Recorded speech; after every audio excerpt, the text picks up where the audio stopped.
It's time for Twig This Week in Google. I'm Jason Howell. Also got Stacey Higginbotham and Jeff Jarvis. We talk a little bit about Google actually, in the end, buying Fitbit and what that means for its wearables. How Ring was tracking kids who were trick-or-treating this Halloween. Let's see here. Hacking the home devices like Google Home and Amazon Echo devices with lasers. And we kind of dive a little bit into what kind of technology from the 2010s has been as revolutionary as a smartphone. It was kind of hard to come up with some, but I think we did a good job. And that's next on This Week in Google. Podcasts you love. From people you trust. This is TWIT. This is Twig, This Week in Google, episode 533, recorded Wednesday, November 6th, 2019. Smart Home has jumped the shark. This episode of This Week in Google is brought to you by Metallic, a Comm Vault venture. Metallic provides enterprise-grade backup and recovery technology through simple SaaS delivery. To sign up for your free 45-day trial, go to metallic.io/twig, and for a limited time through December 31st, 2019, with a one-year commitment, your first 3 months are free. And by Privacy.com. Stop using the same card number everywhere. Use Privacy's virtual cards to protect your financial information and get a free $5 credit that you can use on any online purchase just for signing up today. To learn more and sign up in under a minute, go to Privacy.com/twig. And by Tailor Store. Tailor Store makes high-quality dress shirts that are fully customizable by you. With their exclusive trial price, each new customer gets their dress shirt starting from $39. From the basic essentials to the most high-end details, Tailor Store has got you covered. Go to tailorstore.com/twig, offer code TWIG. It's time for Twig This Week in Google. I'm Jason Howell, filling in for Leo Laporte, third out of 4 weeks, and I'm having so much fun doing it. So thanks for welcoming me back to the show. Joining us, as always, Jeff Jarvis, of course. How you doing, Jeff? There we go. I thought we weren't supposed to talk, so you could get you out. Okay, no. Very little. This show would be not that very entertaining if we didn't talk. That's kind of a prerequisite of podcast, I think, nowadays. Of course, the devious me wants to take you both down rabbit holes and only to leave your kids stranded. That's how cruel I am. You're going to keep my kid from eating a snack. That's what you're going to do. Yeah. Stacey Higginbotham also joining us. What were you going to say, Stacey? Oh, I was just going to say something about Jeff being mean or not mean. But we know this already. Yeah, Retcon in chat has a great idea. This could be a silent movie edition of the episode. Perfect for a podcast as a format. It's the mime episode. The mime episode. That'll get people to watch the video if that's your goal. Be like, if only you were watching the video right now. You would see Jeff trapped in a box. Jason trapped in a box. Stacey not participating. Hey, this works very well on TV because no one knows where you are, so it really kind of works. You can fool the thing. It's true. We're right on the other side of the glass right now. I am in a box, yeah. Yep. Yes, indeed. Do it on the other side of your mic stand, though, Jeff, because the mic stand's destroying the illusion. Oh, that's true. That's true. Yeah. Fine, Karsten. Not everybody's a critic, but Karsten is. Karsten is a critic. With a K. With a K, yes, exactly. Karsten is a critic with a K.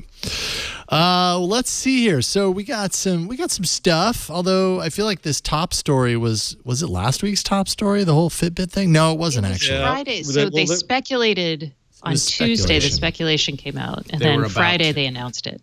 They were right on the verge of announcing it, and then boom, they did it. Google went and bought Fitbit, stumbled into a puddle of Fitbit for $2.1 billion, announced that acquisition last week. And of course, and the announcement mentions the next evolution of Wear OS. So it's kind of, but Google didn't really clarify what their ultimate plan is. Is it to go the Nest route and let Fitbit kind of be its own thing? They sort of clarified. I mean, they said it's going to become part of Google.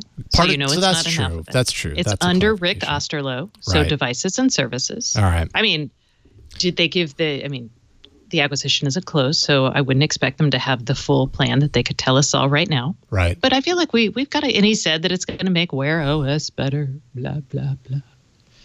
So what does that mean? So what is making Wear OS better? Again, as long as they don't mess with the Fitbit hardware, I think Google needs and needed fitness data, and Fitbit has it. And if Google's looking at its competitors, presumably Apple and Amazon, Apple has all of this incredible health data available to it. So it needed that because doctors are getting involved, and think about what happens if your doctor prescribes you something that only works with Apple. And then Google's going to be shut right out of that. So this makes a lot of sense. And it also helps Google with their goals to have a ubiquitous, helpful home, or a ubiquitous, helpful assistant that's not just in the home, but it's in your car and it's in your life as you walk around. Mm-hmm. It tells you when to stop driving and walk, you lazy bastard. It actually, I think my smartphone used to tell me that every now and then. It would be like, really? Get your butt up. It would say something to the lines, and I don't know what setting I had it on, but it used to track my steps, and every now and then it would yell at me for not taking enough. Nag setting. Yeah. You're not walking. Do people... I wasn't carrying my phone. That's the problem. I remember when the Apple Watch came out, and that was the thing where suddenly, you'd go to an event and everybody would get the notice at 5 to the top of the hour that they needed to stand up or whatever. Is that a feature that people still keep activated? I imagine that's one of those features that maybe in the beginning you're like, oh, it's doing me a favor. And then at a certain point, it's like, wow, it's really annoying. No, I love mine. It totally if my Fitbit, if I don't take at least 250 steps an hour, it's like, and now sometimes on the show, you'll see me glance down and I'm like, I can't move right now. Quick, somebody else talk so I can stand up for a second. Exactly, so I can jog in place for a few moments.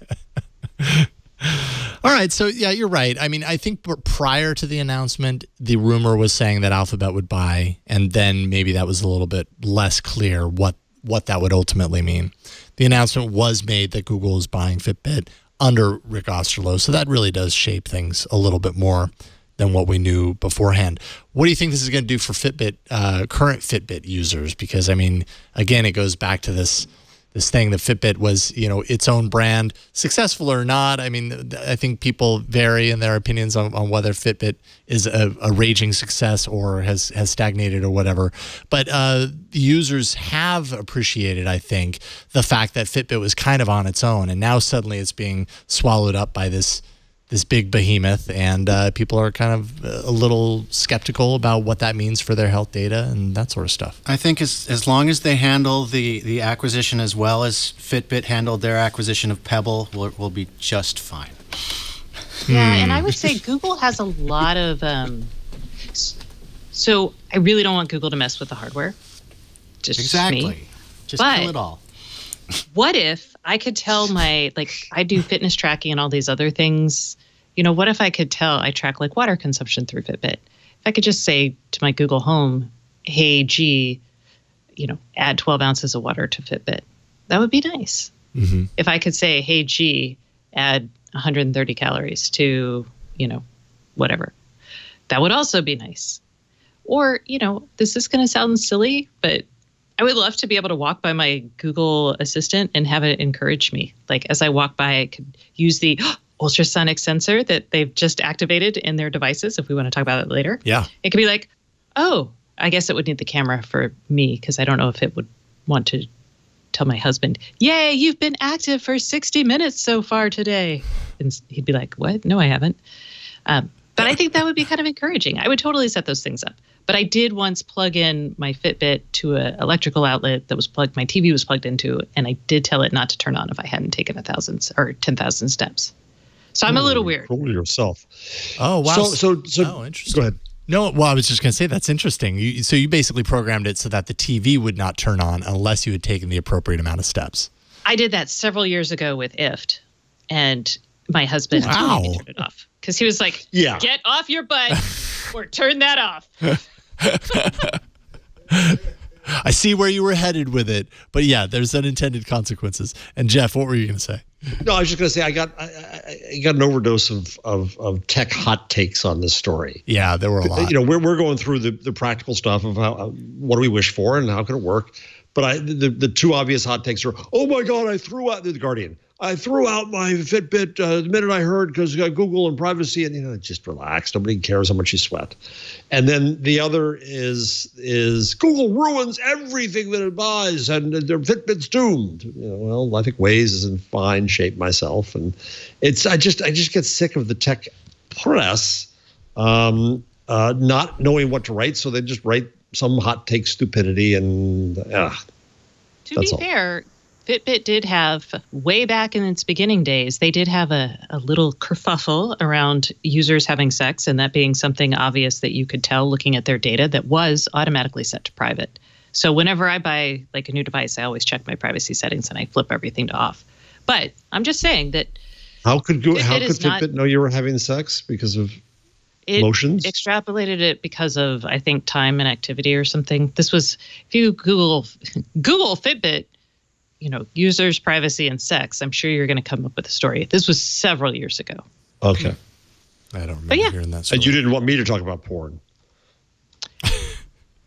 Sex and porn are different things. Not the same thing. Let's not go down this road.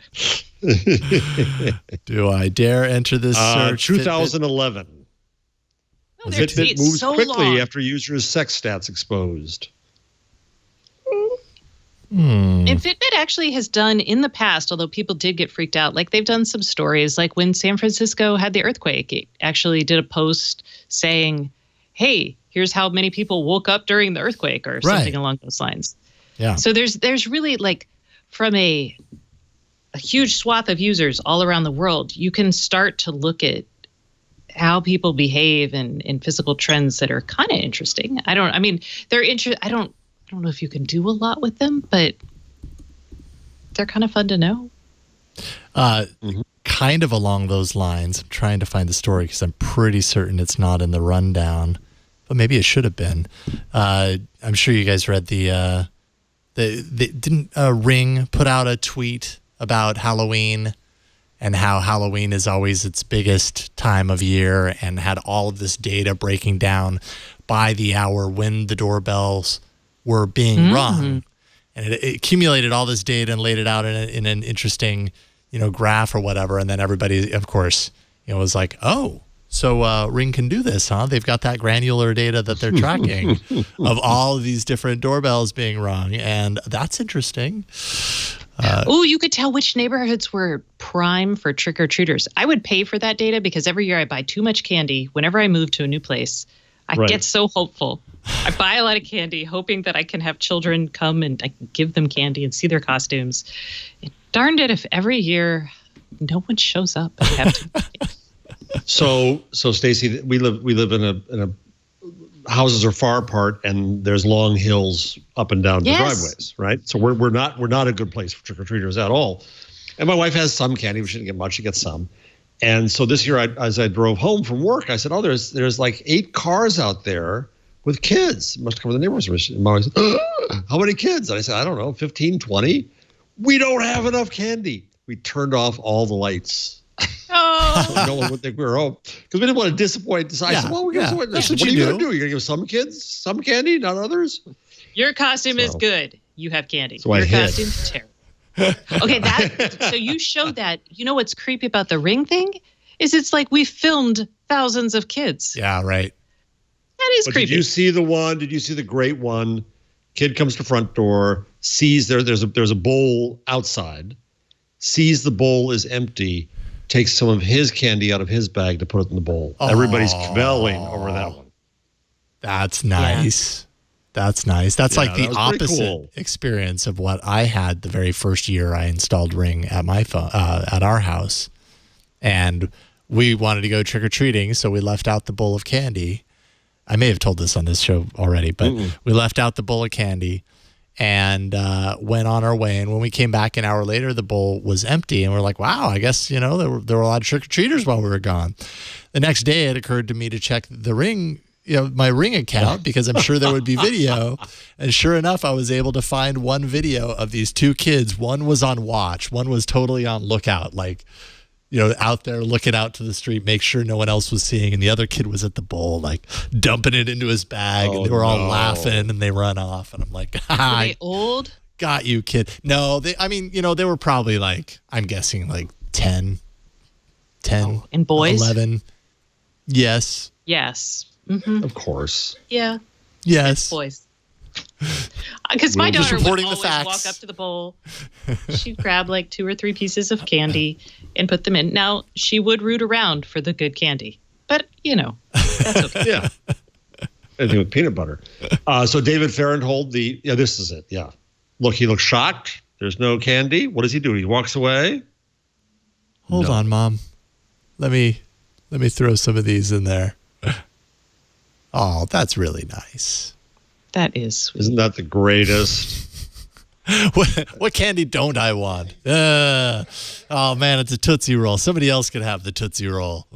Yeah, those things are evil. I would totally give those away. They are. So David Fahrenthold, the magnificent Pulitzer Prize-winning Washington Post reporter covering Trump's corporate work, tweeted, he said, when you live in Washington, this is what your kids get. Somebody put an RNC, Republican National Committee, pin in his kid's trick-or-treat bag. That's fun. At least it wasn't a mega hat. Is it worse than raisins or it's hard to I mean, at least you can eat the raisins. So I remember, too, I was thinking when we didn't have we had the candy crisis. Somewhere we got a bowl of change, a lot of pennies. But to make that worthwhile, these days you'd have to give them a pound of pennies each. Oh, yeah. So, that would be an insult to get a couple of pennies. Here you go. We've resorted to quarters in the past. Oh. But, yeah. But that can get expensive pretty quick, yeah? Well, the alternative, let's see, a bag of candy, we buy about 3 or 4 bags of candy each year. And they're good candy, so it's like $16. Okay. So, yes, is it as economical as candy? But if you have like a cute kid come, you don't want to be like, I don't have anything for your kid. I'm sorry. That's when the light goes out. Yeah. I told my husband where the last minute candy, my candy is, which I can't, only he can know about it because my daughter comes and steals it otherwise. Yeah, I know all about that. I didn't raise her right. And I just now realized, looking over the doc, we missed the opportunity for you, Stacey, to talk about the missed opportunity of Amazon buying Fitbit. Oh, so this was Kevin's story, and he is convinced, well, not convinced, he thought Amazon, for some of the same reasons we talked about, it doesn't have access to fitness data. And this week we found out are they the Madame A. Alexa earbuds? They're Echo Buds. Echo Buds. Thank you, Karsten. I was like, the whatever Echo Buds, they have fitness tracking in them. And so Kevin was like, why didn't they buy it? That would have been great. And he came up with a bunch of use cases like the subscribe and save for his sneakers. I thought Amazon, I don't know about anybody else, but I get super excited when I find a product on Amazon that I'm looking for. And I'm like, oh my God, this is the coolest thing. Mm-hmm. And if Amazon could tell that my heart rate was elevated, maybe they could be like, oh, Stacey's excited. We should jack up the price. Or they could lower it. I was going to say, that's not much of a feature then. No, that would be a disincentive. But, it'd be good for them. Certainly. Yeah, and Amazon's hurting right now, so they got to do something to make some money because, their life is hard. It's like, their life is really hard. All right. Well, that's Fitbit and Ring. Let's see here. We've got, what other fun stuff do we have before we get into some of this climate change or security? I'm like, good Lord. It all gets really heavy from here on out.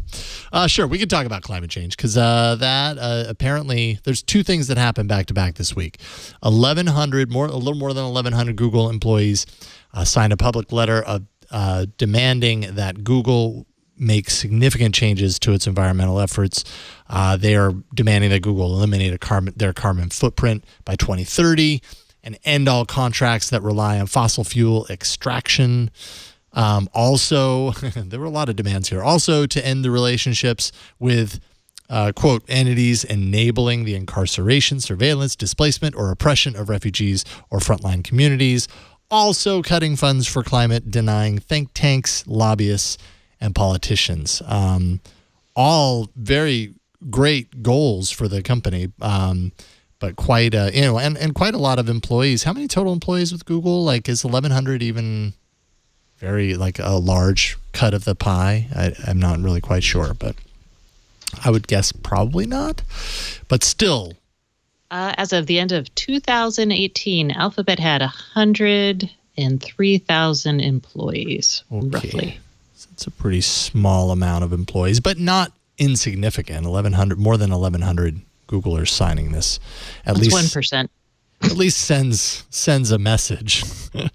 Yeah, a little less than 1%. Amazon did this not too long ago. They did this back in September. 1,800 worker walkout, where Bezos then pledged that the company would cut carbon footprint by the year 2040. And then, of course, employees are saying that that's not enough. So that happened, but then a day later, and totally unrelated, I'm guessing it's just the way the news works, Google launched a startup accelerator targeting sustainability and climate beginning in 2020. It's going to function as part of Google's Google for Startups program. I think it's good business. Sorry? It's a good business decision. Mm-hmm. Yes. This is a growth area. Absolutely. And Google has, so yes, I think there are a lot of things here. Like when my daughter talks to me about climate change, I feel like educating her a little bit about the world and the trade-offs that you're going to have with these things. I'm not saying it's not worth it to have these trade-offs, but it's important to understand them. Mm-hmm. And so like ending all contracts with people that are involved in fossil fuel extraction, that is a huge business. And ending all of those contracts that will have ramifications and cannot be done quickly or lightly, right? You have to replace that. And Google has worked very hard, partially because of economic reasons, on powering its operations, which are significant consumers of energy, with greener energy. So if you look at their data centers, the way they built them is to optimize energy efficiency, and they've been buying up green power. They've been trying to power them with as much green power as possible. So, and for Google, again, that's its cost of goods sold. That's its operations right there, is data centers, and those things consume a ton of energy. So I'm not saying these employees are wrong, but Google's not terrible at this. No, in fact, Stacey, I'm Googling. And in 2016, Google announced that their entire global business would be powered by renewable energy in 2017. And I can't find anything that says they didn't do that. Yeah, I remember that. Yeah, and you remember back, too, in the early days of Google.org, they did major projects around wind and geo, and I can't remember, there was a third one where they were investing huge amounts of money in long-term research on energy. So, yeah, they've been pretty good. Mm-hmm. You're right, Stacey. Mm-hmm. I mean, you can always be, I mean, like every time I take a hot shower, I'm like, dang, this is extravagant. Yeah. And it is. But it's also really nice to have a hot shower. So, like, really Google has actually done a lot towards environmental things. Pardon me for this. Green energy. But the first year I went to Davos, I went to a session off campus with Larry and Sergey and Al Gore. And they, this is much earlier in their history, but they were talking about the need to get renewable energy cheaper than the cost of coal, and that was going to have a huge impact on the world and on their company. And their vision really was that when you get to that point and you can get power anywhere on Earth, then you can get computer and connectivity anywhere on Earth, and it was a strategic goal for the company.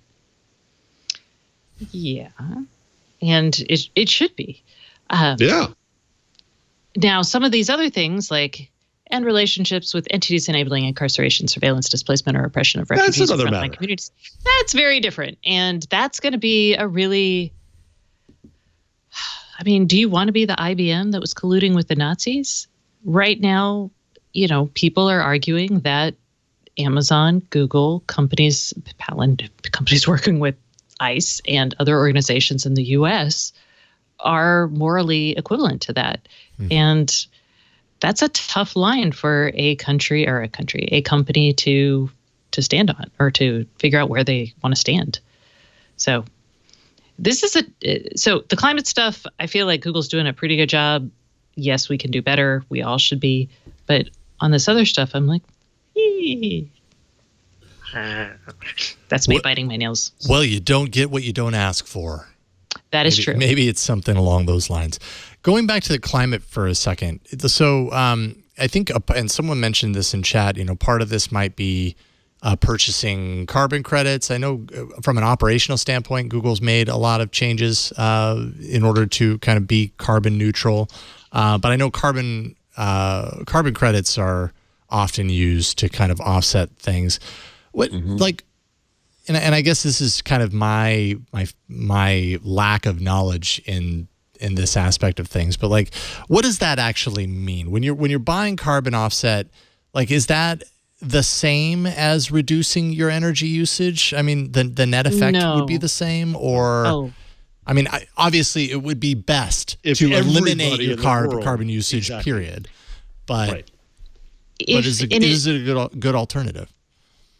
I mean, it is an alternative. It's trying to. So the whole carbon offset is trying to put an economic price on something that we currently don't really price in, which is the cost of our fuel and the way we power our things on the environment, right? So that's what it's good at. It is because you're buying from people who have generated carbon offsets, who do not use the energy that it could be global, like NGO type standards, or it can be actually mandated standards. If you don't consume that energy, you can sell it as an offset to others. Okay. So again, I think it's more of an economic thing. I think it's good, but I think by this point in time where we are, we should be doing better. Right. Now, Google does do a lot of energy purchases and makes commitments to things like wind farms in areas where it's putting its data centers. And what that does is it provides it says, I guarantee that I'm going to buy X number of megawatts from you each year. And that helps those projects get financing, and it provides them with a customer. Right. So it does this and has done this in dozens of places around the world. So, those are probably more effectual, just because not only can it's building a project and funding infrastructure, or helping a company fund its own infrastructure. But so I don't know. Yeah, no, that clarifies. I appreciate that. And actually, CR1 in chat says it's like housing developers that pay a fine in lieu of actually building affordable housing. I don't know if that's a good comparison, but that makes a lot of sense to me. I mean, yeah, it's putting a financial kind of number to that usage. It's making it an externality, so something that isn't right. It's making an externality real. Right. Okay. Oh, I like that. Indulgences for the 21st century. Yes, out of sync. Who says that carbon credits feel kind of like indulgences for the 21st century? Oof. That kind of has a title ring to it. Watch out! I'm gonna get into Gutenberg real fast from there. Martin Luther to Gutenberg. It's a very short hop. Moving on. Actually, let's take a break. We'll take a break. We're gonna put a pause on this Gutenberg thing that you were just about to launch into. Maybe you decide to launch into it afterwards, but let's take a break and thank this sponsor of This Week in Google, welcoming to the show Metallic, a Commvault venture. It's great to have you guys along. Metallic brings you powerful enterprise-grade backup and recovery technology through simple SaaS delivery. Since Metallic is built on Commvault's core technology, you're guaranteed to get fast, secure backups and granular restores that'll help fight against data loss. Metallic is unique in that it scales across multiple workloads while mitigating the risk of data loss, security threats, and other issues like losing access to data in Microsoft Office 365 or even poor backup performance. Metallic offers default storage available through Azure, or you can even bring your own. It has the capability to do backup recovery and migration from on-premises to the cloud. And some of the products, the number of products that Metallic offers, some of them are Metallic Core Backup and Recovery, which is where you can protect physical and virtual servers on premises and in the cloud with comprehensive backup and recovery for VMware, file servers on Windows and Linux, and Microsoft SQL databases.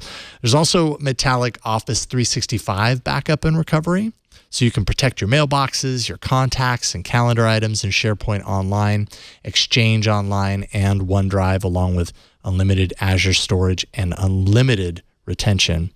And then Metallic Endpoint backup and recovery, where you can back up your desktop, your laptop data, and protect against things like deletion, corruption, malicious attacks, all that stuff.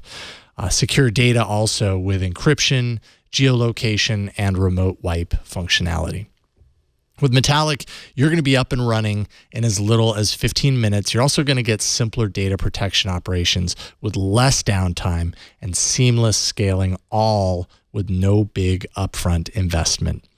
So safeguard your data now with Metallic. They'll give you consistency, they'll give you flexibility, scalability, all things that a cloud platform has.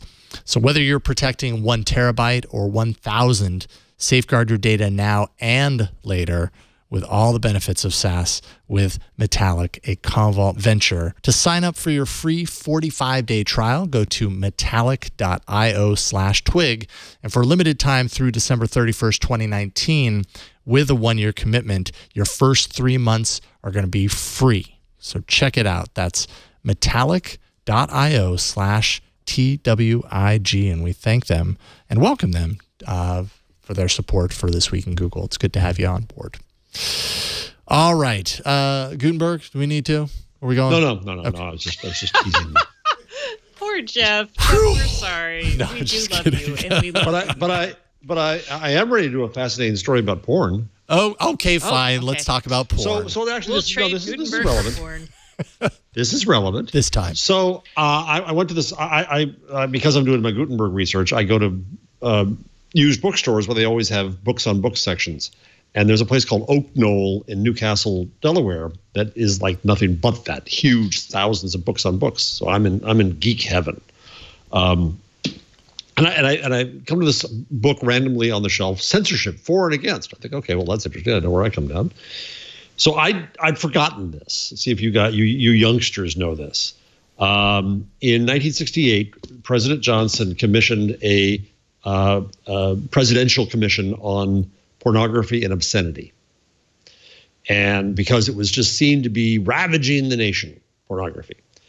And so as it went along, Richard Nixon then came into office and hated that this existed.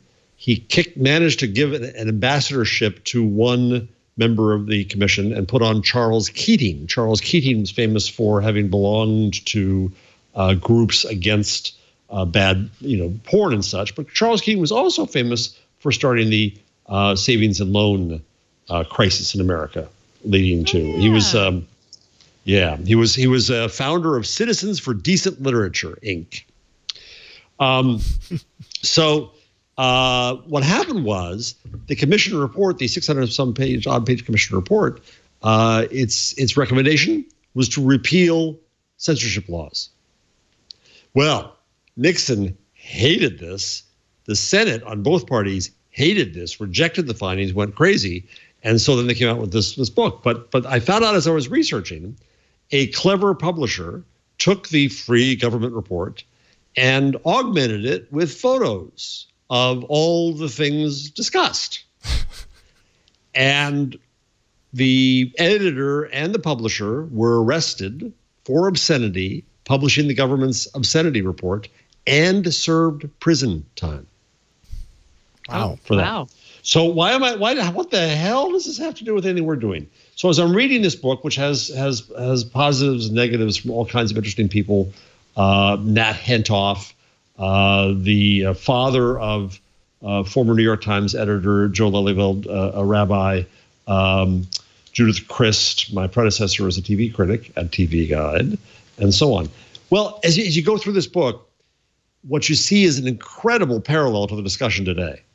All the discussion about how we have to save people from themselves. I'm okay. This doesn't affect me, but all those people out there, we've got to do something to affect them. It's just amazing. So I'm going through this now. I'm going to write a long post about that parallel and about how sometimes we just figure out things. We get it. But in the end, so Eugene McCarthy, former presidential candidate Eugene McCarthy, is in here. And I just, it's fascinating. It's absolutely fascinating to me, maybe not to you, but this parallel, it is, pardon me, kind of the moral panic of the age, that we moved from the idea of harmful content was porn at the time. And now it's things on the internet. Of course, there are differences. There's scale. There's the fact that everybody can do it. It's less controllable. But we don't have, I don't think but part of what the commission said was that there wasn't data that said there was direct proof of harm from porn. And we don't have the data yet on what harm we fear. And so that's the end of my little soliloquy. And when was that book written? This was 1970. 1970, okay. Right after the commission. So they got 12 people to write these essays real fast and got this book out. And I've just been devouring it this week. I'm about to write a post tomorrow. That was it. See, it didn't hurt. It was about porn. It didn't hurt. That was not painful porn. You're right. Thankfully, that was not painful porn. Yeah, very interesting. So what is the boogeyman right now? Is it fake news, as in air quotes? No, I think it's hate speech. Hate speech. Yeah, you're right. I think it's and I don't like it any more than anybody else. And, I don't like. Well, I was going to say I don't like porn like anybody else, but I think that's going to be a Carson straight line against me, so I'm not going to go there. I get the issues with porn, but at some point, society learns to kind of filter things out and not let it affect them. And yeah, it's there, and okay, and we move on. But we're concentrating on it to such a level. And I'm not including individuals being harassed and threatened. That's different from content. That's a behavior. It's bad. Yes, but your content and the way it's structured can influence your behavior. A person actually, Jeff, who you should be reading, who's doing some really interesting work on this, is at GitHub. Sarah, what is her name? Sarah Jewelbots lady. I'm going to find her.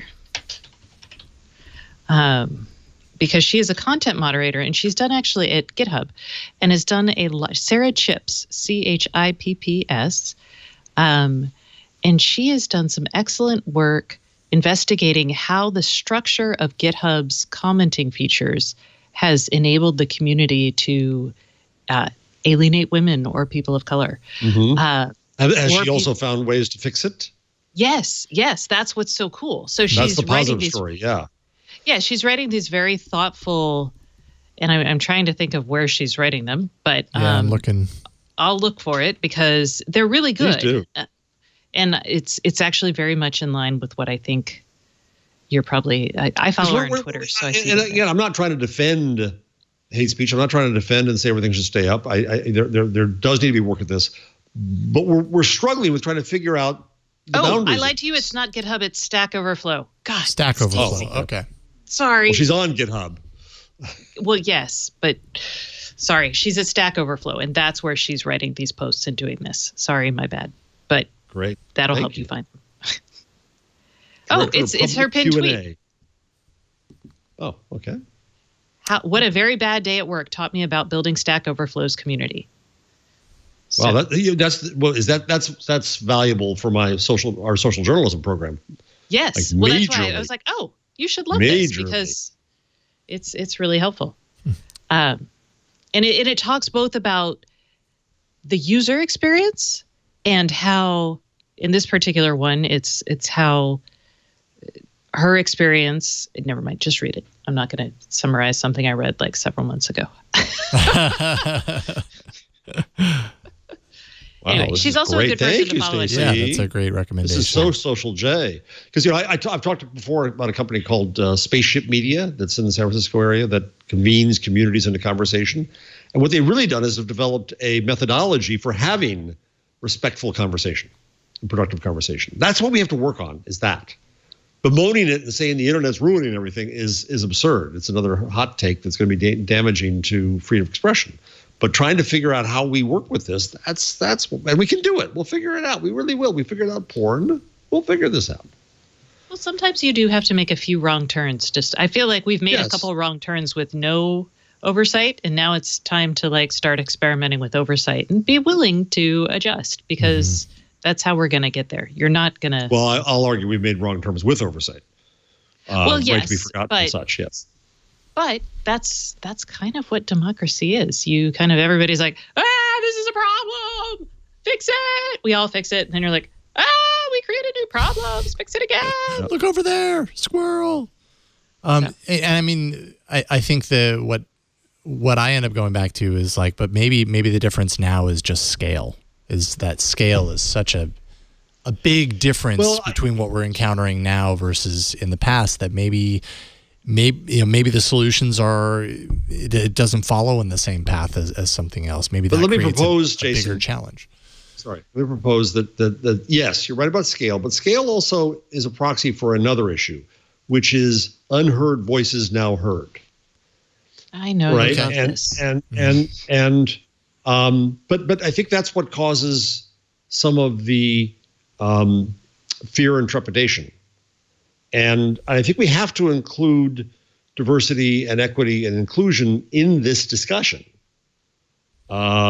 Because what I hear all the time is the former gatekeepers saying, put it back in our hands, everything's okay. Well, you're back in your hands. You didn't pay attention to a lot of populations that are now heard, and that upsets people. Yeah, fair enough. And yeah, so I think we scale as a concept masks other agendas. Yeah, the story this week that ABC had a piece on Epstein that they spiked 3 years ago. Right. And everyone being surprised at why Trump won. And now, the people who voted for him are coming out of the woodwork and not afraid to talk about what they're like. And so we have a better idea of the sort of person that votes for him.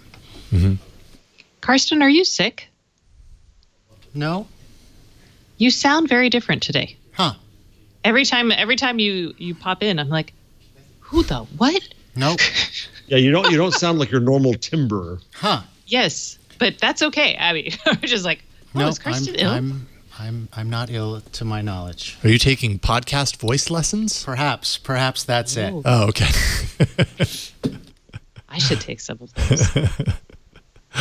Podcast talking lessons instead of singing lessons? Yeah, I don't know. I would agree. On that last one, I had to do a double take because I wasn't quite sure it was you. Then I realized it was. So I'm not sure what it was, but there we go. Maybe today I've got the Skype bug that lowers your voice.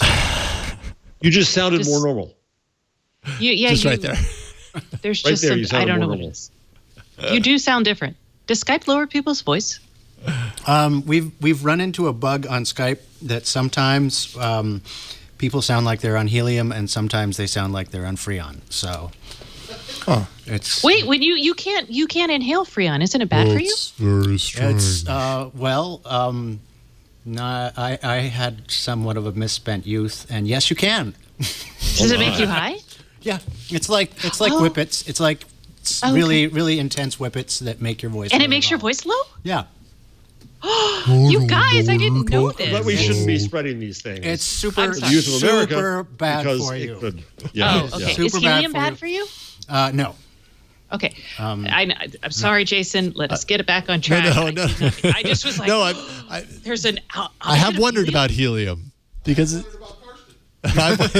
And Jammer B has wondered about Carson, so the wonder train is. So since we're on misspent things, I know that's a bad transition. I just read a story right before we got on from the Washington Post about a brain stimulation treatment for opioid addiction. Yes. Deep stimulation. It's fascinating. It's same thing used for Parkinson's. Yep. Oh, that makes sense. And it turns off that. So they had a case, a guy they name in Pennsylvania, who since he got one painkiller when he had a football injury in high school, he's been an addict ever since, and nothing worked. So they put in something the size of a quarter into his brain, and it stimulates parts of the brain to change the behavior of the addiction mechanism. So science does good things too, you know? Oh, yeah. Jamming electricity in your brain is like a really popular way to solve all kinds of problems. We are just getting to that point. Yeah. But I look forward to the Amazon version of it.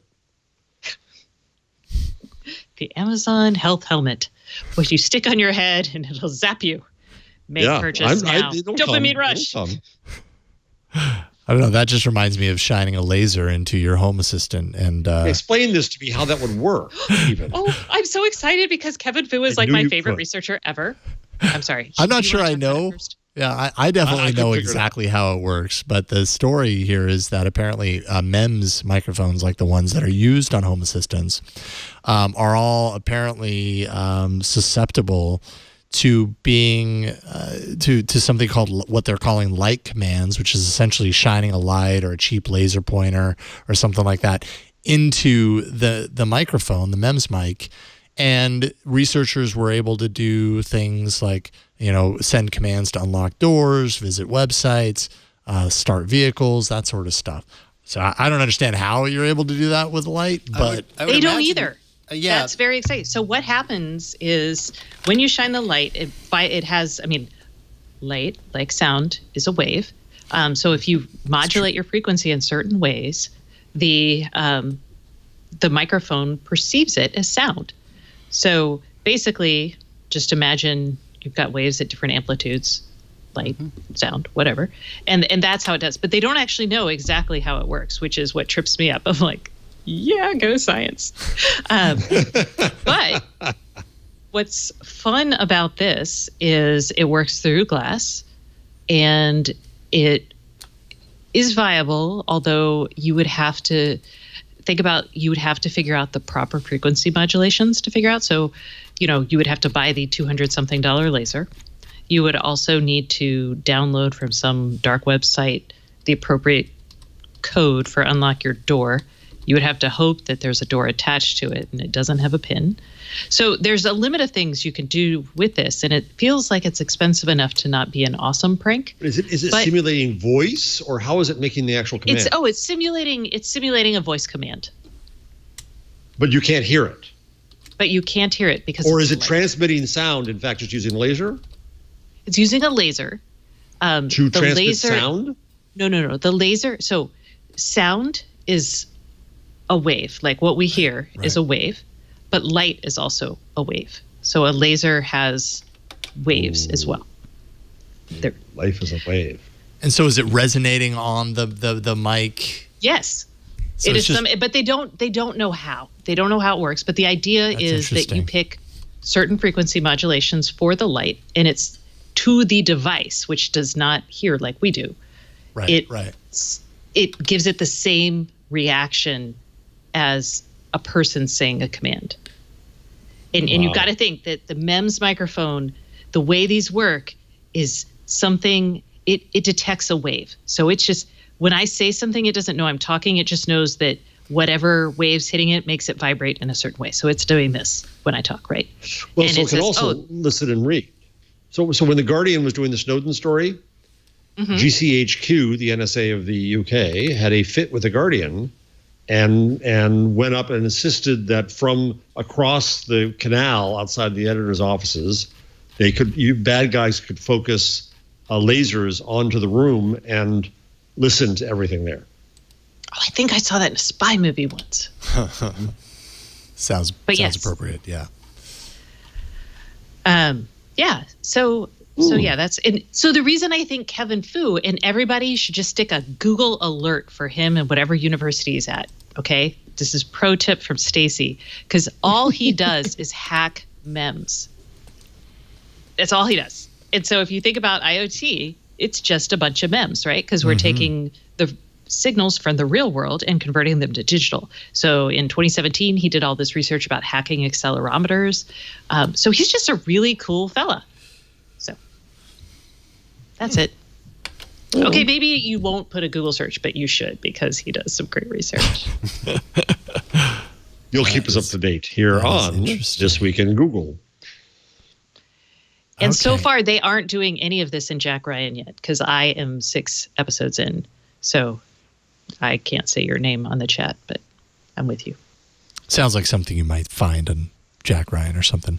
I just now realized this Ars Technica article actually has some videos that show kind of like the setup, whole setup on how this is done, including, like a waveform on a screen that, that is the command that's then converted into the laser light that's shot into the Google Home. So yeah, it's a cool process. Wait, so there is an actual, so the speaker thinks it's getting sound.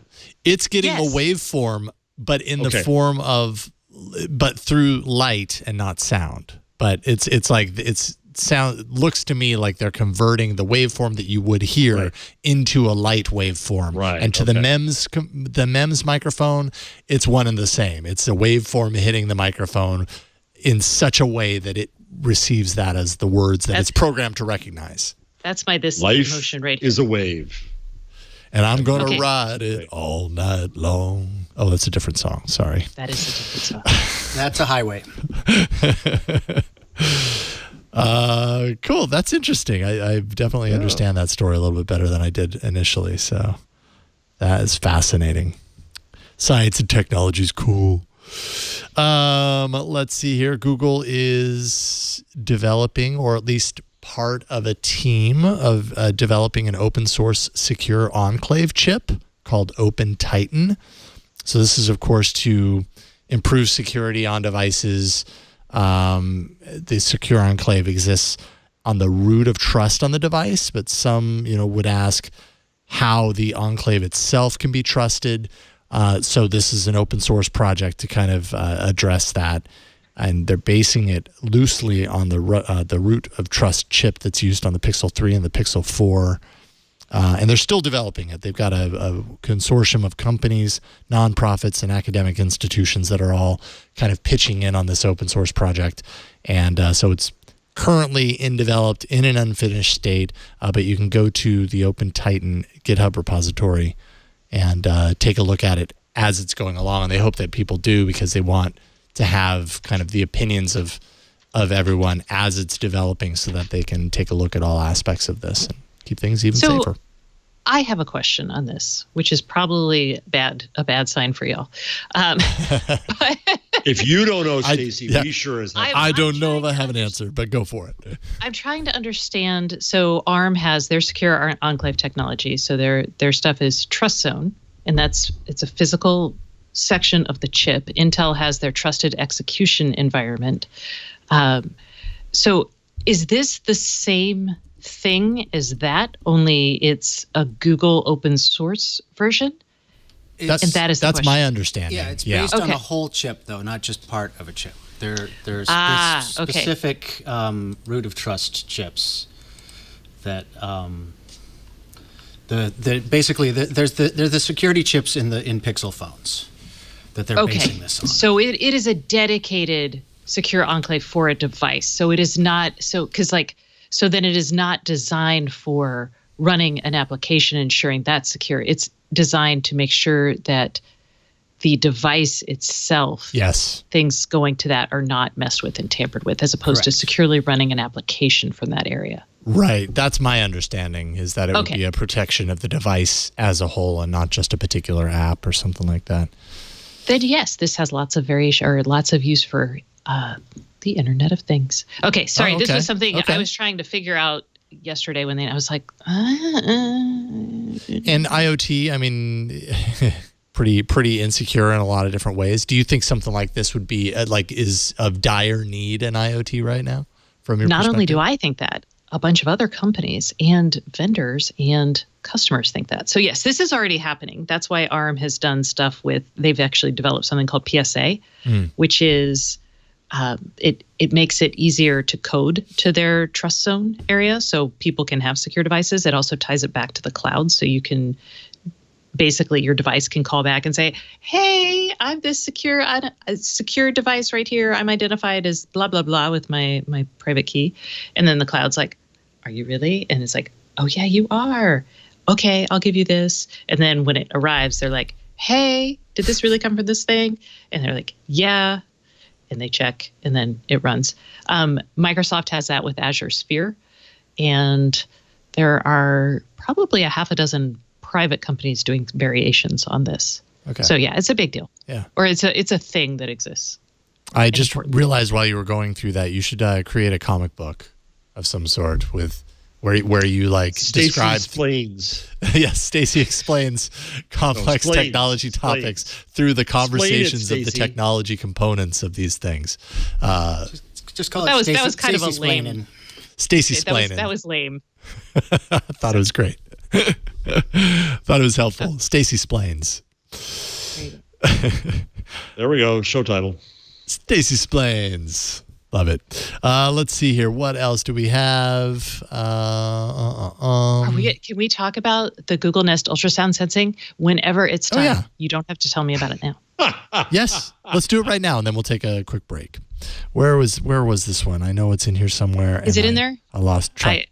It's in the changelog. Oh, it's down in the changelog. That's right. Okay, well, That's okay. We'll talk about it. No. We have a huge ton of stuff to talk about. Changelog is too full, so I'm moving it up. This is good to do so now. I feel so bad, you guys, because I told you there was going to be Soli on this particular device, and I had lied to you because it's not Soli. It's this ultrasound chip doing similar things. So instead of the cool 60 gigahertz chip, all this is basically doing is using the microphone in the device to be like, sound waves. And when someone interrupts that pattern, it's like, oh, there's a person here. And then it adapts. And they just did, like today, the updates started rolling out. I always forget what this thing is called. I'm so sorry, you guys. Nest Hub Max. Well, how could you possibly forget? It's only had 3 names. My Nest Hub Max is not updated to this yet. But the description of this is so amazing. I cannot wait. I wish I could show it to you now. But it's talking about how the display adapts based on how close I am. So if I ask it the weather and I'm close, it will give me like a lot of granular weather detail. But as I walk farther away, it will just give me like the temperature in big font. And that's neat. Cool. I'm just like, way to use technology to drive a better user experience, not just to put cool technology in things. So now it just needs to tell you to go outside and walk because it's really nice.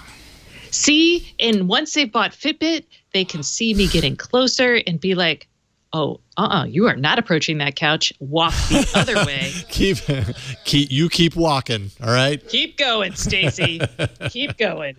So I was confused. I thought that this was they actually had a sonar I did rig too, on but this, they don't. But they're actually just using the microphone. That's interesting. That's what this story says. That's cool. Yeah, I mean, were you thinking that the Soli was in there?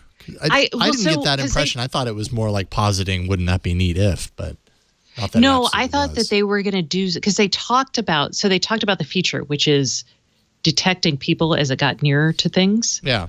They didn't really talk about how they were going to do it originally. So I assumed it was Soli because Soli was being used for that in the phone. Right. And that's a common use for 60 gigahertz ultra wideband sensors. But that's not this use. And it's the same thing the Nest Mini is doing. Remember how we talked about it last week? Yep. To be like, hi, I'm lighting up for you so you can actually see what things you need to press. Yep. So I'd change the volume and everything. Yeah, it just makes me wonder then, why is one necessary when the other does the same thing? I guess, because they do it in different ways. I guess so. Yeah. Your phone shouldn't be constantly emitting an ultrasonic noise. True. Good point. For, I would think, a lot of reasons. Mm-hmm. But it would also be pretty battery intensive, I would also think. I don't know. This is me not sure. Yeah, you're probably right. And the way that they built Soli into the phone, it's not that it's necessarily battery friendly, I'm guessing, but maybe it's better than it would be if you went the ultrasonic route. My jury's still out for me and solely on the phone, but we talked about that last week. I've used it a little bit more, and it's great. My alarm. I realized this morning. In 6 months. Yeah, totally. It's worth checking in and see, like, are you still using it? Any appreciable like improvement to your life? But my alarm clock app. So give it time not to use it on your phone, but for other people to develop things that make sense on your phone. This is an ecosystem play. It is, but even Google has said, like, we have no plans right now to do third-party API access for this. Like, it's not our plans right now. But I guess they say that until suddenly they do. Yeah. So that's how it all works. All I know is my alarm clock app, Sleep as Android, doesn't support it. And I tried it this morning. I woke up, I waved my hand over the top, and it did nothing. And so I still have to tap the screen to turn the alarm off. Oh, no. Like a caveman would have to do. And they do say that they tested it with dogs and cats, because that is an interesting question. Does it drive your pets nuts? Oh, yeah. And the answer is Google says it doesn't. I can't wait to get it because my dog, I have had devices that drive it nuts. So I'm very curious, because that would really suck, because my dog's already a little neurotic. Yeah. Suddenly your dogs are running around in circles. The dog ringing the Ring doorbell and knowing how to do it. Hold on. My old dog, I had a German Shepherd when I was a kid who rang our doorbell. Every time it could jump the fence, just put it in. And it would just go ding dong. That's awesome. There. It's in the rundown. The rundown. So the dog was locked out. The owner didn't realize the dog had locked out. So the dog comes up, rings the doorbell. Hello, anybody there? Goes back and waits. Why didn't it just bark? Because I guess the owner is upstairs. That is amazing. Isn't that great? That's cute. And then comes back one more time. Now I know what I have to train my dog to do. The dog's going to come back, and then it's going to ring the doorbell again, and it's going to let in. Seriously, owner, I'm still out here. Look, I rang your doorbell. Let me in. I'm your dog. This is why recording on Ring is such a wonderful thing. There we go. It works, back. doggy. Come on, I was just reading an advice column, actually, and someone had a video doorbell, and they said it was a very funny, I think it was in Care and Feeding on Slate, and they're like, I caught my son using, they had forgotten their key, and he was using horrible language, including multiple instances of the F word. Should I discipline him? And I was like, whoa, the smart home has jumped the shark. Wow. Wow. The columnist did say that you should not discipline your son for cursing on video in the front, but, But yeah, maybe bring it up unrelated. Maybe bring up the point that he is being recorded. Yeah. Although when you forget, when your key doesn't work and like your hands are full or it's cold, that is a perfect time, I think, to drop an F-bomb. Yeah, totally. Yeah. Yeah, I completely agree. Let's take a break, and then we'll talk about more of these topics and a whole lot more. Maybe we'll get through some Google and get to some other topics, because there's a lot in there. But first, this episode of This Week in Google is brought to you by Privacy.com. You don't use the same password everywhere. So why use the same card number when you shop online? With Privacy.com, you get a brand new virtual Visa or MasterCard card number for every purchase that you make online with just one click. Such a cool idea. I love it. It's easy. It's simple to use. You simply download their browser extension from the Chrome web store, or they have Android and iOS apps that you can download, and you link your virtual cards to your U.S. checking account or your debit card. So you can freeze and unfreeze cards. You can set spending limits per charge, per month, or per year. With Privacy.com's virtual card, you never worry about being billed twice or being upgraded without your consent. And there's no need to worry about forgetting to cancel your subscriptions or free trials ever again. Refunds work even if the card is closed or paused. The security of your data is at the core of what Privacy does. Your virtual cards are locked to a merchant, so you don't have to worry about changing your card everywhere. If one of them happens to get hacked, you're going to get a decline email or a push notification if a hacker tries to use the card elsewhere.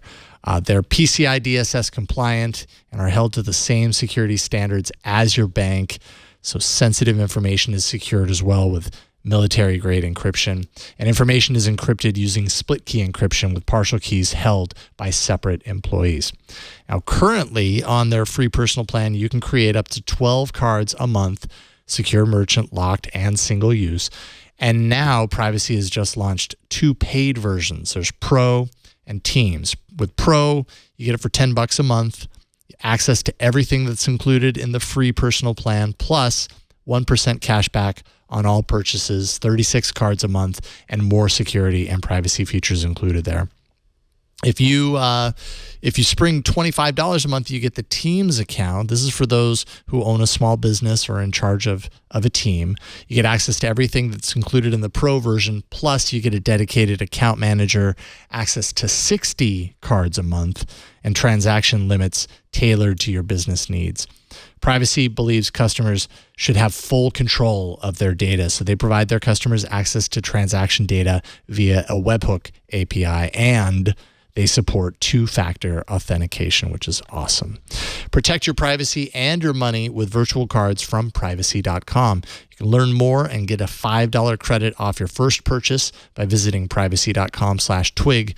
That's Privacy.com/TWIG. And don't forget to check out their Pro or Team versions as well while you're there. And we thank Privacy for their support of This Week in Google. Let's see here. Apparently Chromebooks are getting a boost on their support. They always ship with an end-of-life date, which has been pretty good when you compare it to like Android device, support. But Google is apparently revising the end-of-life date for 135 Chromebooks to give an extra year of support in many of those cases, most of those cases actually. Some of them, like the Slate, they're boosting that another 2 years. So the Slate, for example, you get an extra 2 years through June of 2026. Just makes me wish that phones got similar support, because that's a nice long chunk of time for support. There are some devices that only get a couple of months extra, but most of them seem to get a year or more. So that's pretty awesome. If you've got Chromebooks, you're going to be able to use them for a long, long time. Yep. So Kevin, by the way, wrote a 3,000 or was it 4,000 word review of 3, the Pixelbook Go. 3,000. Of the Go. And yes. I think I'm going to go try it out. I got to wait till I can touch it in a Best Buy, but I might do it thanks to Kevin. Kevin's biggest frustration is people who write these reviews a lot of times do not use Chromebooks on the regular. Yeah. So he feels like they're not optimal reviewers for people who love them, or who know what to expect. So Right. And we should plug about Chromebooks. Kevin Tofel's great site. Yes. About Chromebooks.com. Excellent site. So he says premium price for a premium device. 80 hours of using the $849 Pixelbook Go. And it sounds like he's pretty happy. The only reason I want the tablet, the one thing, so I use the flip thing on mine now for tablet.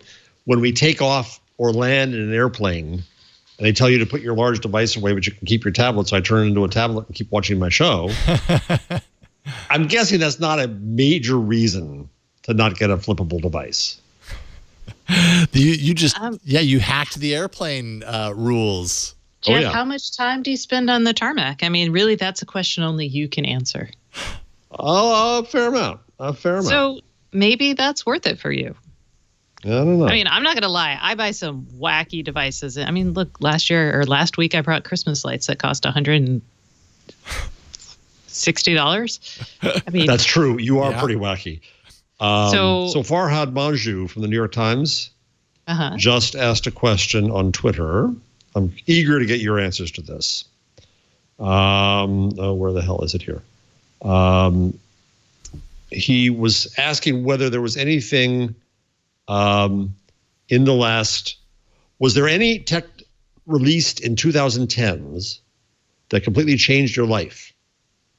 Nothing for me, he says, though I liked voice assistants and better wireless headphones, but on the whole was kind of an incremental decade, he says. Then the comments, of course, are the best part of it, because people then nominate things. Gabe Rivera says Uber and Lyft, but Farhad says, kind of on the bubble, ramped up this decade, but started in 2009. So I guess that's the backup question. Cameras on cars became required. Farhad says, fundamentally? But did he not run into things? I guess not. Dropbox said somebody, nope, sorry, started in 2008. So my nomination somewhere in there is, of course, Chromebooks. Oh, were they? When did Chromebooks launch? They're this decade, surely. Are they? No. Hold on, really not? First Chromebook. Kevin, if you're watching this, when did Chromebooks launch? 2011. 2011. Kevin, Okay. 2011. Kevin tells us iPad was the product of the decade, this decade. Interesting choice. Okay, well. So first Chromebook I was also said my Cardia heart AFib thing. That's minor, but it's a big deal. What about you guys? Is there anything in this decade? I'm going to go with Amazon, the Echo. I really think that changed my life, and I think it's a precursor to a lot of things that are going to be really exciting. I would also say, let's see, LTE officially launched in about 2010. I mean, in 2008, Isn't that I was the definition of incremental, though? No, not LTE at all. from 3G was huge. That 3G completely had- changed the mobile internet. Yeah, I totally agree with that. But I don't know that was if big. I can't remember when carrier in 2008 I went to one of my first demos at Ericsson's lab, but I don't know when it launched. Launched US. But that would be my Remember vote. what phone browsers were like in 2008? Well, I used to have a Trio, for God's sakes, so it was just major improvements. Oh, but, yeah. so painful. So TeliaSonera launched the first commercial LTE service in Sweden in December 2009. So do we count that? No, you don't. No, he's going to be tough Because in on the you. US it was 2010. Yeah. No, Man, you lose. That's right on the bubble there. But that's the sort of thing But that that's a people big one. were. Ben Weiss says the Tesla Model S. That's just a car. I mean, I love it, but it's just a car. I thought you would have had more Had pride we of gadget gotten for it. ubiquitous charging stations and they'd done an open charging standard, they could have been that technology, but they did not. iPads were this decade, really? Were they? Yeah. See, I would have thought that they were, but no, they must have been, because I remember when iPad Today launched. It was when I was been at TWIT. Since I've been at TWIT, it was, what is it? 2012? I'm guessing for iPads. 2012, 2013. iPad launch. The Droid was 2010. First iPad was First 2010. iPad, 2010. April 3rd. 2010. When was the iPad- the G2, the first Android phone? That was the O's. Okay, because I know the Verizon Droid was 2010, 2011. The Motorola Droid. No, was, never mind. It was 2009, I think. 2009. Yeah, because the Nexus didn't Android launch. Did Android launch with the Nexus? No. No. Google's first was the Nexus 1, but well before that, it was the. The G2. Sidekick and all was back in G2. 05, right? Yeah, Oh my God, I think I'm so that's a hard offended. question to answer. I guess for me, the one that has been big has been the voice assistants, the Google Homes. I mean, we've got them in every room. We use them every single day. And that I'm going for LTE, and I'm going to say it because December 2009. Kevin said he did his first test on Verizon in December 2010. And when the carriers launch their first networks, they're usually 5 square miles in a test zone. So I'm saying screw it. If LTE the very first worldwide launch of anything of LTE was December of 2009, I'd give it to you. I think that's firmly and the first 2010s. U.S. phones were late 2010. Yeah. And that's been huge. I mean, yeah. So I'm voting for LTE, and Farhad can kiss my butt when he tells me it's on the bubble. I'll just be like, if he wants to come on right now, drop into the show and defend his Josh Allen limits, says yeah. WeChat. We think a little more internationally than our U.S.-focused world. WeChat certainly changed a large chunk of the world. That was did. 2011. You guys, Yes. GPUs cracked ImageNet in 2012. Boom! CNN, convolutional neural networking's computer vision is a huge technology that happened in this decade. Oh my God, this is such a fun topic. I could talk about this all day. Okay, y'all are not excited about this, but I am. AlphaGo? AlphaGo was kind of big.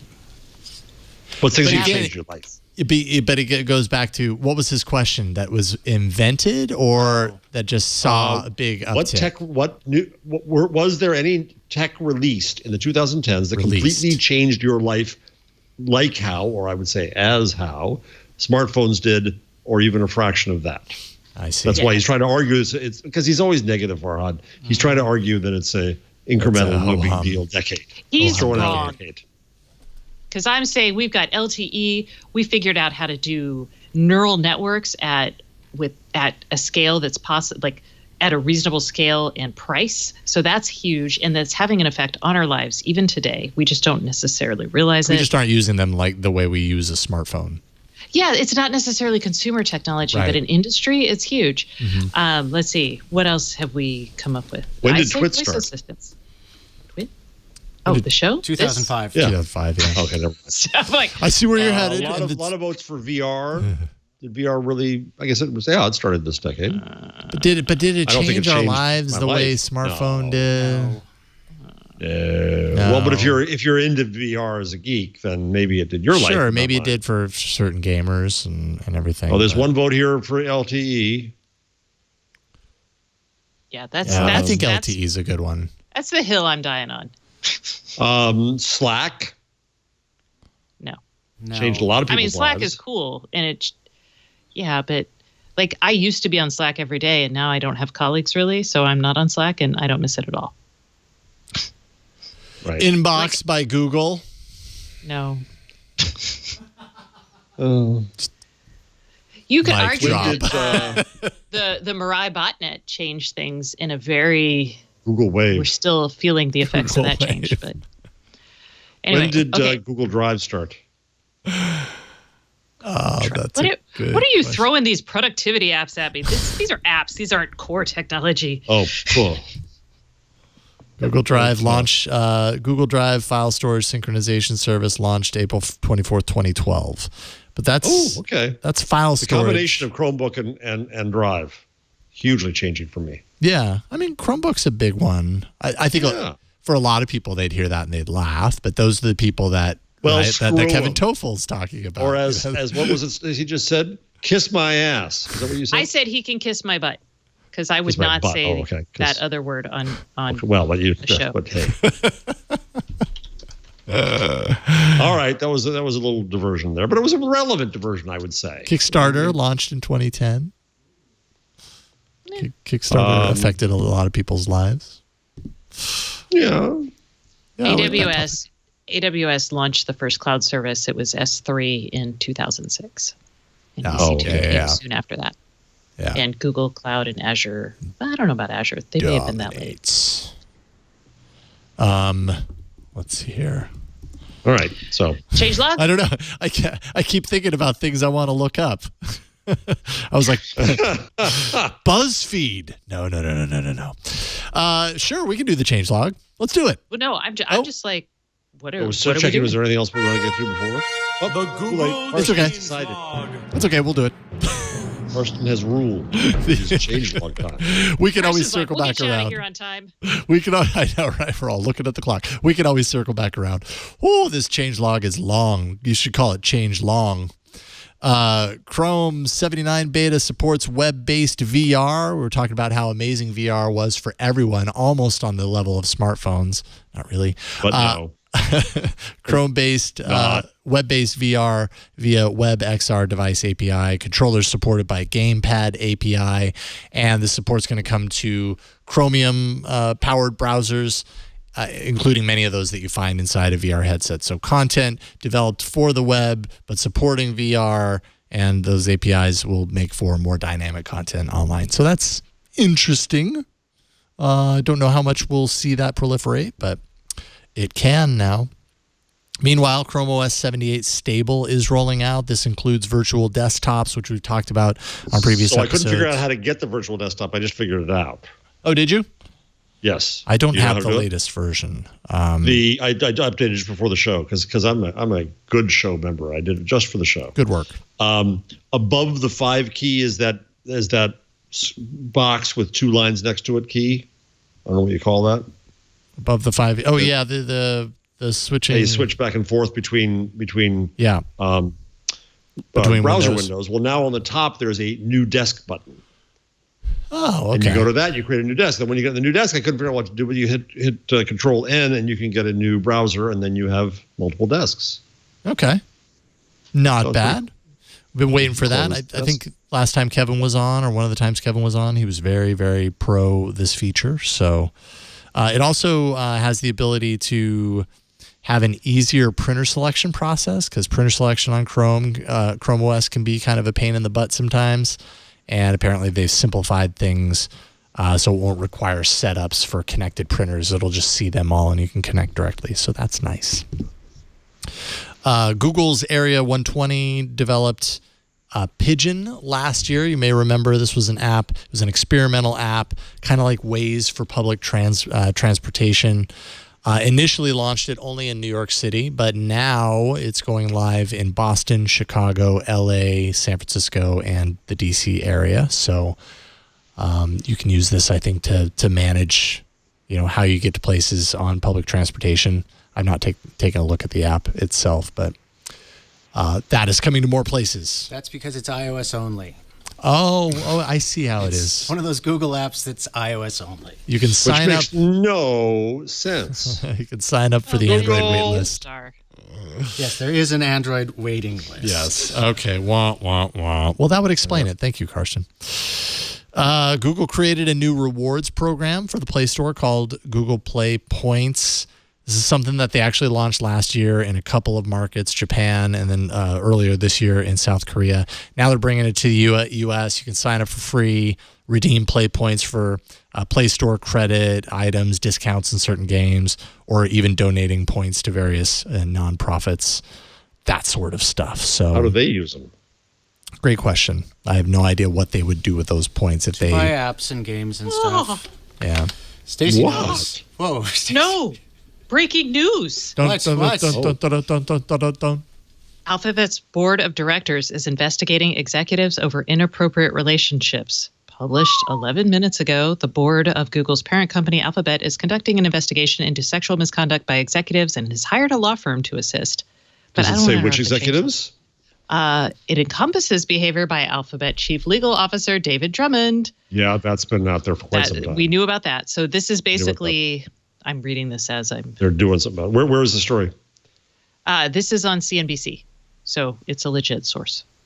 Yeah. No, I didn't doubt you. I was like, it's legit or feels legit. It's okay. Forbes. Sorry.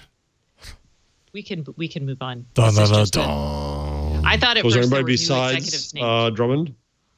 It said employees. It says executives. So it says someone, plural, but yeah. Oh, could get interesting. The company paid him $47 million last year. Wow. Yeah. Wowza. So it does say browser plural, but it does not give you any other names. So it could be investigating how other executives handled. Oh, I see. Handled the case. Yes. Well, no, it says investigation into sexual misconduct by executives, plural. Does that include the person that he was? They wouldn't include that other person because it was. They were not sexually misconducting. Exactly. Were they? Right. That is not misconducting. Those are not the I'm right just out words here to use. misconducting. Yes. Verbified. Okay. All right. Breaking news. All right. Thank you. Okay. Back to the changelog. Sorry, Carson.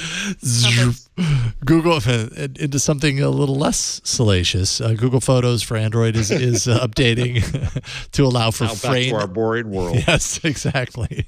Frame export from videos. So if you find a part of a video that you want to pull a frame from, they're now updating the interface in the Android app. It'll be integrated into the video editor functionality, and there'll be like a little button that you can say export this frame or whatever. So if you want to make a picture out of a frame from your video, that's basically what this is all about. It is a server-side switch, so you might have it, you might not. Apparently, it's coming to everybody. Also updating is the Google Camera 7.2 app that Pixel 4 has had since launch. It's very redesigned. Now it's rolling out to older Pixels. Big interface changes there. A new social sharing option, which is actually really useful. When you take a picture, you get this little like pill-shaped thing with a preview of the picture, and then this little button that when you tap it, it has a couple of like your social services that you could just share right to from there. I've used it a couple of times. It's really nice that it's streamlined like that. It doesn't really get in the way or anything, so that's pretty neat. Also, the astrophotography stuff updates to Night Sight will be included there, and apparently burst mode, which we know is going away. It's gone in this as well. So if you like burst mode, do I care about astrophotography? I don't know. You ever want to take a picture of the stars? No. So then probably not. You can also do cool light painting stuff with it. Well, that's true. It's basically holding open the iris of the camera and you can do a lot of letting enough light through. I'm in New York. We can't see stars because Earth is so bright. You could do really cool traffic photos, like with the streaks of cars going by. Yeah, that's true. It holds the basically all it's that. just something that holds the shutter open for 1 minute. Right. So you can get some cool effects that way. Yep. Thank you. Yep. Do some cool stuff there. Google News is going to show stories for up to 2 languages now, support for multiple or bilingual feeds, essentially, and regions of interest. You can tap on your profile image in the upper right corner, go to Settings, Languages and Regions of Interest, and add a language and region, and then your feed will have multiple languages, or at least 2 anyways, kind of integrated into one. So that's a nice feature. Google Maps is adding or has added, in the process of adding, large landmark attraction icons into maps. So if there's something like the Golden Gate Bridge or whatever, you're looking at a map and it's an attraction that many people would go to, it's going to be called out with a special icon that looks like they kind of do a little doodle of what the actual attraction looks like. So it's not just like a red dot or something. It actually looks different from everything else on the map and make it easier to find them. Also in Maps, we've talked about Incognito rolling out to the Maps on Android devices, and that's actually rolling out now. So, that cuts off any sort of tracking or logging of wherever you happen to be going or navigating to when you're in Incognito, as you would expect, and that's rolling out. And then finally, I added this one. Yeah, so I think this was, the Recorder app, the neat Recorder app that's on the Pixel 4 is now heading to older Pixel phones. I don't know if it's rolling out quite yet because I don't know if we have a date. No, not quite. Necessarily, but it's going to happen. I want it yesterday. Twitter length review. What? I want it yesterday. You can sideload it if you want. Yeah, I was going to say it's pretty easy to add this. You can already get it. Go to apkmirror.com and you can get the APK and install it, sideload it. I hate So, Jason, now that you've had the 4 for a week, still liking, not liking, carrying? Yeah, so I guess I'm a couple of weeks into it. And a couple of weeks, oh. Yeah, and I've been asking myself that question. I mean, there aren't a whole lot of things about this phone that I'm like, oh, man, you got to check this out. You know what I mean? Like, it's... Between the Pixel 3 and the Pixel 4, there's really not a whole lot of differences outside of, let's say, the Soli thing. But even that, like, I hardly use it. I feel good holding on to my 3. I activated. I went in the developer settings and activated 90 hertz to just put it on and force it on and see how much of a difference it makes. And I mean, it's really nice, but I could very easily keep that off and You probably won't notice the majority of the time that things are, as smooth as they ever were prior to 90 hertz being a thing. So I feel like some of the major revisions on this phone are neat to have, but not have to have. That makes sense. Got it. Okay, thank you. I don't think it's a must upgrade if you've got the 3. Go instead. Yes. Yeah, I would say that might be the better bet. It's not a bad phone. It's not a bad phone. It's expensive for what you get, though. Stacey's bopping. I'm sorry. I was like all fidgety and I got stuck. Y'all caught me on camera. Was this the point where you had to stand up? It was. Let's all do the Stacey Stacey bop. Vibration, but I was just like, oh my gosh. It's the dance all the kids are doing. Come on, Jason. Let's do the Stacey bop. Something like this? Maybe like that? What is happening here? I don't know. You tell me to dance. Like a Muppet. There's only certain dances that I can do sitting down, but you want to see me boogie, we stand up. But that's not for now. That's for another time. I want to see you boogie. Yeah, I want to see that, yes. I would like that very much. Thank you. I am very much over-promising on what I could actually deliver. Let's take a break, and then we'll come back. We'll do tips, tricks, numbers, all that fun stuff, and round out this show. But first, let's talk a little bit about Taylor Store. They are the sponsor of This Week in Tech. Taylor Store is awesome. I'm a tall individual. It's not easy for me to find clothes that fit. That's why I like Taylor Store, because their clothes are made to fit. They offer high-quality, made-to-order dress shirts for both men and women that are fully customizable and tailored to your measurements. As a 100% carbon-neutral business, Taylor Store challenges the traditional fashion industry with its new way to purchase clothes. Ready-made garments and off-the-rack sizes have no place in the modern world. They rarely work for me, to be honest. People are individuals, and Taylor Store embraces individualism. There are virtually endless options to choose from. They have a selection of finished designs that can be directly purchased, or what's really cool about Taylor Store, you can use those designs as a starting point for your own customization. And when I'm talking about customization, you can get super detailed with how you want these shirts, these clothes to be designed.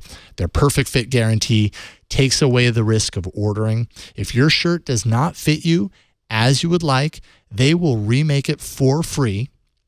All you have to do is just snap a couple of pictures of you wearing the shirt that you received. They make the necessary adjustments, and they send you a new shirt super quickly at no cost. And the best part, there are no returns. So that means that faulty shirt that you received first is yours to keep. So, hey, you have another shirt. Maybe it doesn't fit as perfectly as the other one. You can wear it, or you can give it to charity, whatever you want to do. You're not returning that shirt. Taylor Store has a Size Me app, which revolutionizes the measurement process using advanced technology and algorithms. So you aren't pulling out a tape measure and like, how am I measuring the neck and the sleeve and all this kind of stuff? You don't have to do that.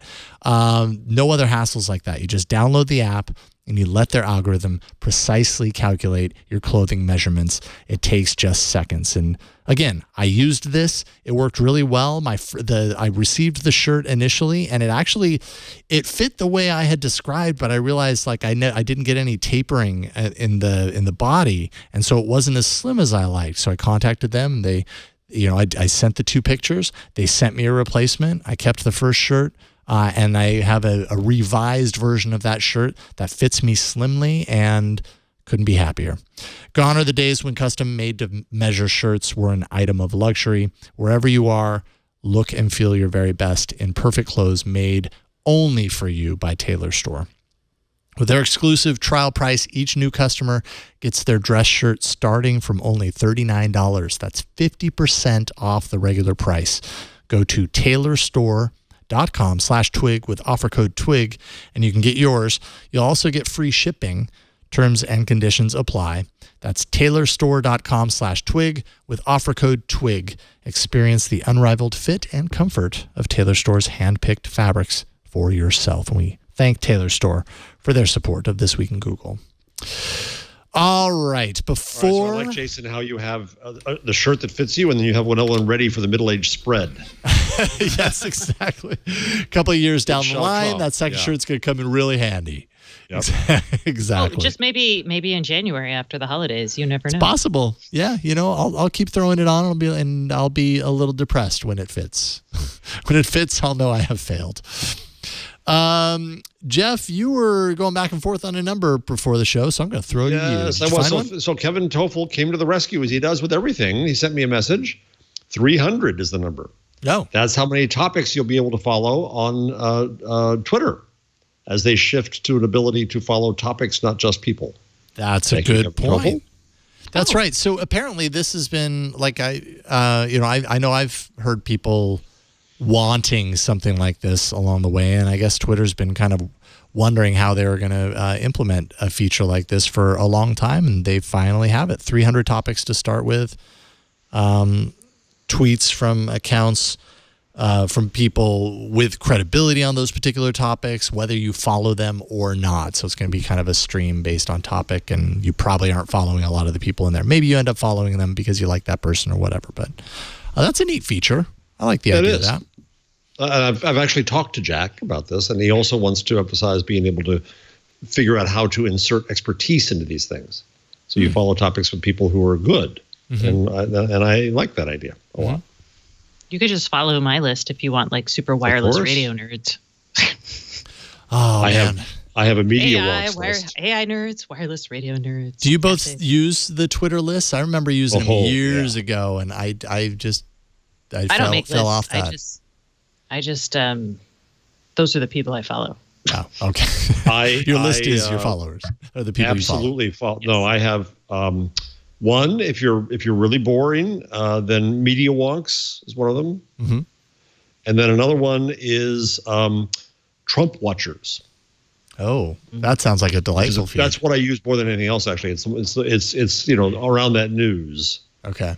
Then I have a Campaign 2020, which has all the candidates and their major staff people on the Democratic side. And then I have a Trump conspiracy one where the kind of farther out Trump watchers are. Wow, you use the list feature. I love lists. I love lists. The way it was intended. Yeah, I stopped using it. I used it a long time ago, and then I just kind of stopped. Well, cool. Topics rolling out. That's a good thing, I think, for Twitter. Stacy, what's your thing? Ooh. All right. This week. Oh, sorry. Control 4 launched a brand new device. They acquired a company in 2019 called Neo. And I had last seen Neo's hardware at CES in 2017. And I was super excited by it. And it was a remote control to integrate your DIY smart home stuff.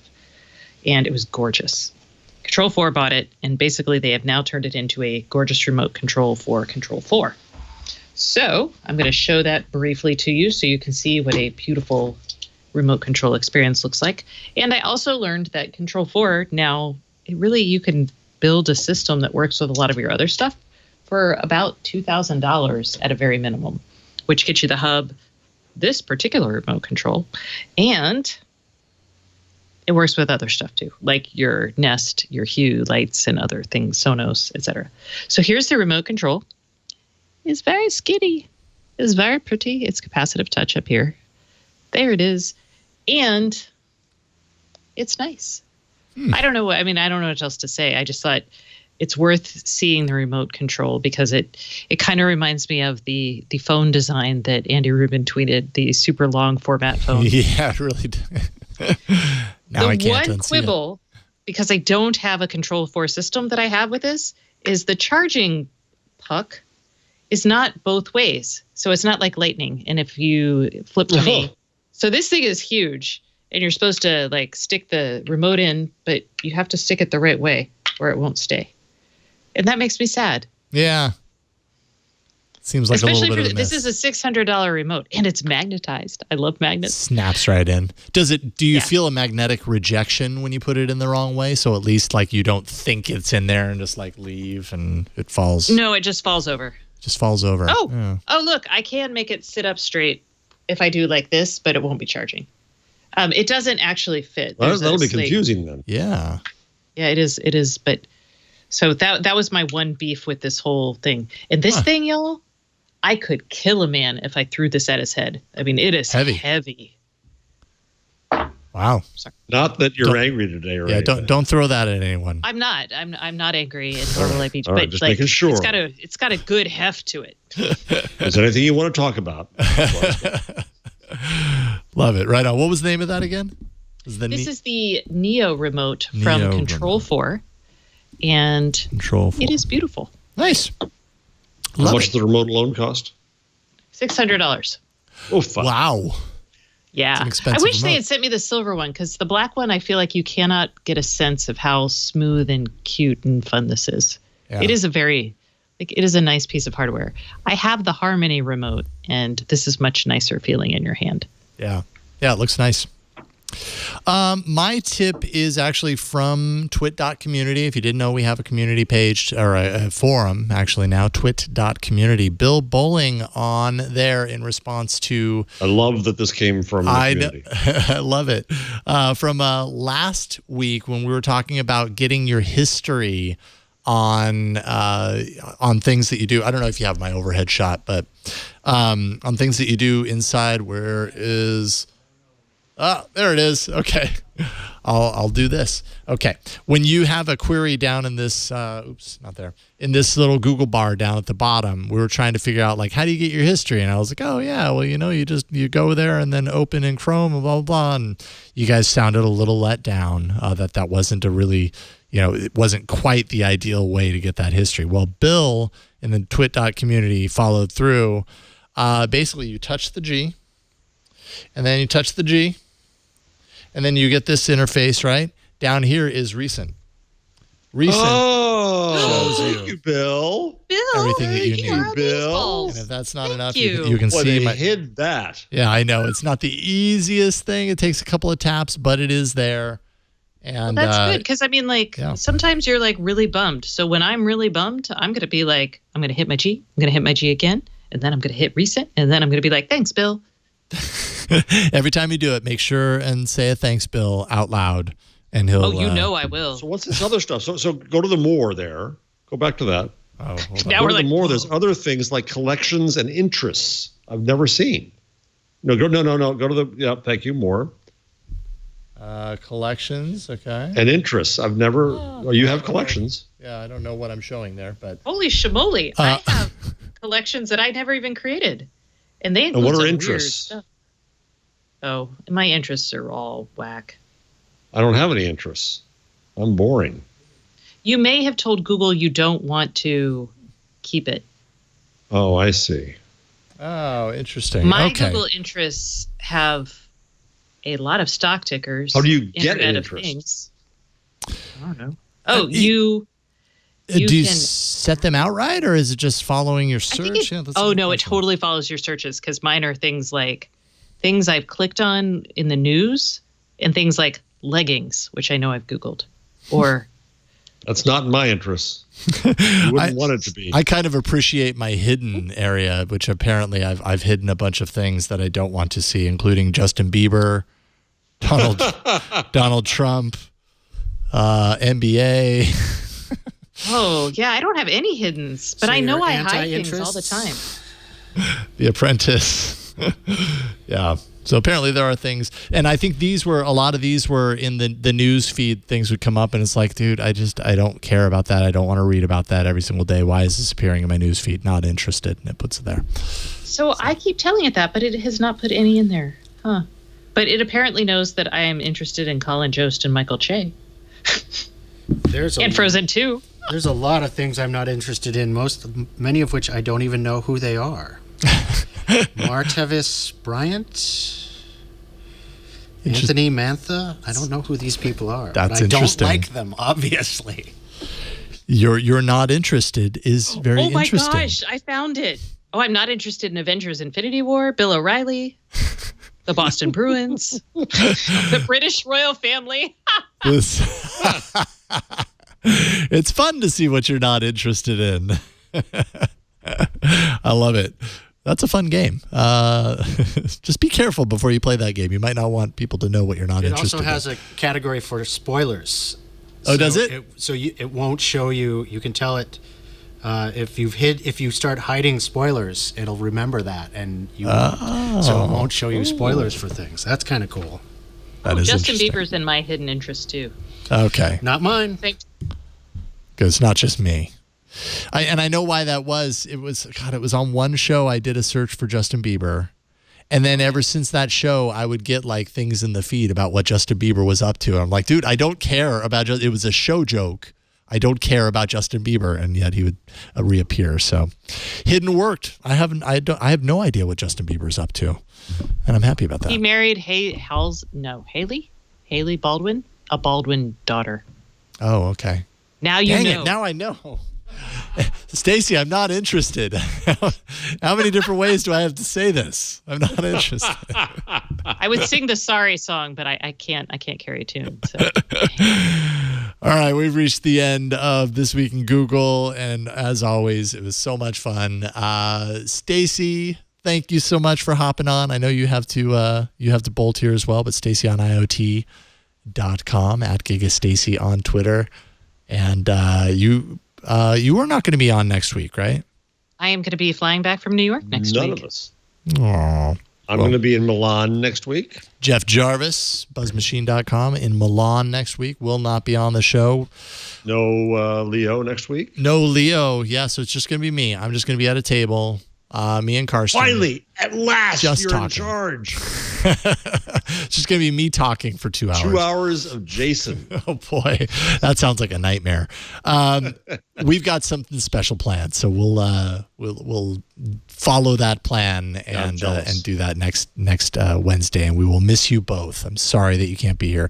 Ant will be back, so he'll be on set, and we have a few more surprises as well, so...